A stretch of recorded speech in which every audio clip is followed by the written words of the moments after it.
Esse é o terminal de contêineres do Paranaguá, o maior terminal de contêineres da América do Sul.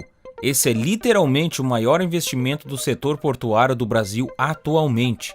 Segundo o site oficial, sua infraestrutura hoje está apta para atender a demanda do Brasil pelos próximos 30 anos, com capacidade de movimentar 2,5 milhões de contêineres por ano, ou 2,5 milhões de TEUs. Para o Brasil, isso significa um grande avanço no comércio internacional. Só tem um problema: o porto pertence a CM Port, um grande conglomerado chinês que comprou 90% de sua participação. Se você pensa que isso é um sinal de que a China está comprando o Brasil, você está errado, ou pelo menos parcialmente errado, pois na verdade eles estão comprando pontos estratégicos no mundo todo. A CM Port tem em seu portfólio mais de 50 portos nos 6 continentes em 26 países. Só em 2019 movimentaram mais de 110 milhões de TEUs. Mas esse é apenas um dos conglomerados chineses indo às compras no mundo. Fala galera, aqui é o Thales do canal Elementar. Se tu é novo por aqui, a gente fala sobre negócios e empreendedorismo. Então já te inscreve aqui nesse canal e ativa o sininho de notificações para não perder nenhum vídeo que a gente faz aqui. Esse é o porto de Long Beach, na Califórnia. É o segundo maior porto da América do Norte, à frente do porto de Nova York e atrás do porto de Los Angeles. Cerca de 16 milhões de toneladas de carga passam por esse porto a cada ano, que eventualmente chegam aos armazéns, fábricas e residências nos Estados Unidos. Esse único porto de apenas 13 km² é responsável por mais de 100 bilhões de dólares em comércio e emprega mais de 340 mil pessoas no sul da Califórnia. Portanto, é uma das partes vitais da economia do sul da Califórnia. Assim como o terminal de contêineres do Paranaguá, o porto de Long Beach não é propriedade da cidade de Long Beach, nem mesmo do estado da Califórnia, e nem mesmo da nação dos Estados Unidos. No final dos anos 80, o porto de Long Beach foi vendido para uma empresa chamada Orient Overseas International Limited, que é uma empresa com sede em Hong Kong, e nesse momento, quando a compra foi feita, Hong Kong era uma colônia britânica e um parceiro econômico próximo dos Estados Unidos. Assim, os Estados Unidos viram essa venda como uma vitória para ambos. Já que a empresa sediada em Hong Kong iria investir bilhões de dólares e iria expandir o porto por conta própria, centenas de milhares de empregos no sul da Califórnia seriam criados a partir desse investimento. E por cerca de 3 décadas foi exatamente o que aconteceu. Essa foi uma relação bastante positiva entre Long Beach, Califórnia e a empresa sediada em Hong Kong. Mas então, em 2017, aconteceu algo que pôs fim a essa relação positiva. Em julho de 2017, a empresa estatal chinesa chamada COSCO acabou comprando 75% da Orient Overseas International Limited. Portanto, a China se tornou a nova proprietária da empresa sediada em Hong Kong e, portanto, tecnicamente a proprietária do porto de Long Beach, na Califórnia. Isso com certeza não foi uma grande notícia, afinal aparentemente ninguém é muito interessado em notícias do setor portuário, mas pode ter certeza que o governo dos Estados Unidos prestou muita atenção nisso. Vendo que uma empresa estatal chinesa agora é dona do terceiro porto mais importante da América do Norte, o que significa que o governo chinês tem controle de um dos principais pontos comerciais e centros econômicos dos Estados Unidos, para o governo dos Estados Unidos isso era completamente inaceitável, até com riscos de segurança nacional. Então, o governo federal americano forçou a COSCO a vender o porto de Long Beach imediatamente para uma empresa não chinesa. E em 2019, o grupo Macquarie, da Austrália, acabou comprando o porto por 1,8 bilhão de dólares. Então, tecnicamente, o porto de Long Beach é de propriedade de uma empresa privada australiana, que é vista como uma proprietária muito mais segura aos olhos do governo dos Estados Unidos. Agora, esse vídeo não se trata de como a China comprou um porto no Brasil e um nos Estados Unidos. Esse movimento está acontecendo no mundo todo ao mesmo tempo. Em Hambantota, Sri Lanka, há um porto que está em uma nova localização estratégica, logo abaixo de um dos rivais da China, a Índia. Então, em 2017, a China comprou o controle desse porto, em grande parte porque o governo do Sri Lanka estava em muita dívida e precisava de investimentos estrangeiros necessários para salvar a sua própria economia. Na Austrália, em 2015 e 2016, investidores chineses compraram o controle acionário do porto Darwin e uma grande parte do porto de Melbourne. A China também controla o porto de Freeport, nas Bahamas, que fica próximo à costa dos Estados Unidos. E de fato, a China e empresas chinesas controlam portos em praticamente todos os principais países do mundo.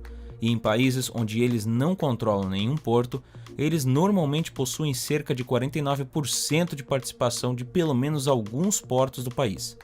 E alguns exemplos disso são alguns portos na Bélgica, França e até nos Estados Unidos. Mas o ponto mais importante é que isso só começou a acontecer nos últimos 10 anos, o que significa que a China passou de relativamente sem propriedade de nenhum porto antes do ano de 2010 para se tornar o maior proprietário de portos do mundo hoje, o que levanta a questão de por que eles estão fazendo isso e quais são as reais intenções do plano da China. Bom, vamos começar com a primeira pergunta. Eles estão fazendo isso por causa de algo que eles chamaram de Iniciativa Belt and Road, uma mistura de política externa e estratégia econômica e ofensiva alimentada por um amplo montante de capital chinês. O presidente Xi Jinping foi citado como tendo dito que a iniciativa é uma tentativa de aumentar a conectividade regional e abraçar um futuro mais brilhante. Ele estava quase sugerindo que todo o objetivo dessa iniciativa era construir relacionamentos mais amigáveis com países estrangeiros, ajudando a expandir a economia da China. Mas outros o chamaram de o Plano de Dominação Mundial da China, com uma rede comercial global centrada nela mesma, implicando essencialmente que a China quer monopolizar a rede comercial mundial. Bom, essa estratégia para monopolizar a rede comercial do mundo parece estar mais alinhada com uma rota comercial muito específica que a China quase certamente tem tentado ser o melhor para monopolizar. E essa rota comercial é chamada de a nova rota da seda do século XXI. Se olharmos no mapa, a rota comercial mais eficiente entre a China, África e a Europa é aquela em que você começa na costa da China e depois viaja pelo porto de Singapura, que a China comprou em 2015. Então você passaria por Port Ham e todo o Sri Lanka, também em propriedade da China. Você viajaria ao longo da costa leste da África e do extremo sul do Iêmen. No Iêmen, a China investiu 508 milhões de dólares em portos em Mocha e Aden. E no leste da África, a China é um grande investidor nos portos de Djibouti e Sudão. Mas depois de passar pelo Iêmen e pela África Oriental, você teria que passar pelo Canal de Suez, onde a China concordou em investir 5 bilhões de dólares nessa zona econômica, que é essencialmente o Canal de Suez. Então, por último, para chegar à Europa, você teria a opção de parar no porto de Kunport, na Turquia, onde a China é, claro, um investidor, ou você pode ir pelos canais de Istambul, nos quais a China também investe fortemente. Mas também existe outra opção onde você pode terminar a sua viagem, naquela que é conhecida como a Pérola do Mediterrâneo, também conhecida como o centro de distribuição da Europa, chamado Porto de Pireus, na Grécia. Eu conto em detalhes em como a China quer dominar a Grécia e seu império marítimo no vídeo que saiu logo depois desse.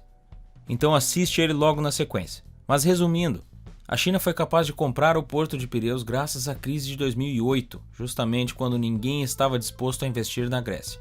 Então a COSCO, a empresa de navegação chinesa, agora possui um dos maiores centros comerciais da Europa e também controla todos os principais portos que se conectam à China, a Europa, África Oriental e Ásia Ocidental.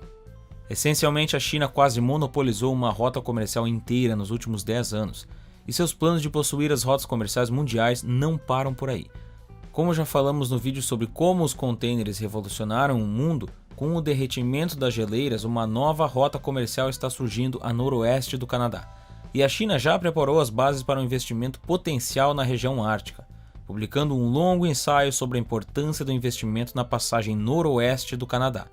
E eles também compraram seu primeiro porto canadense na Nova Escócia, ao mesmo tempo em que enviaram muitos navios pela passagem noroeste na última década.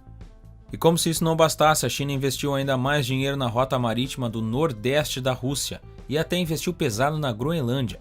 A grande questão que queremos chegar é: qual a real intenção da China? Por um lado, os investimentos feitos aquecem a economia do país e garantem infraestrutura para a expansão do comércio internacional, como é o caso do Brasil.